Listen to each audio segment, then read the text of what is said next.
ರೇಣುಕಸ್ವಾಮಿ ಹತ್ಯೆ ಪ್ರಕರಣದಲ್ಲಿ ಬಂಧನವಾಗಿರುವ ನಟ ದರ್ಶನ್ ಅವರನ್ನು ಪತ್ನಿ ವಿಜಯಲಕ್ಷ್ಮಿ, ಪುತ್ರ ವಿನೀಶ್ ಸೋಮವಾರ ಪರಪ್ಪನ ಅಗ್ರಹಾರ ಜೈಲಿನಲ್ಲಿ ಭೇಟಿಯಾದರು.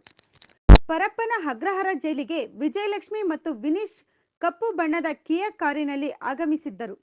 ಮಾಧ್ಯಮಗಳ ಕ್ಯಾಮೆರಾ ಕಂಡು ವಾಪಸ್ ತೆರಳಿ ಬೇರೊಂದು ಕಾರಿನಲ್ಲಿ ಜೈಲಿನ ಬಳಿ ಬಂದರು.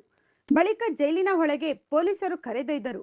ಪತ್ನಿ ದರ್ಶನ್ ಜೊತೆ ಕಾನೂನು ಹೋರಾಟದ ಬಗ್ಗೆ ಚರ್ಚೆ ಮಾಡಿದ್ದಾರೆ ಎಂದು ತಿಳಿದು ಬಂದಿದೆ. ಬಿಡು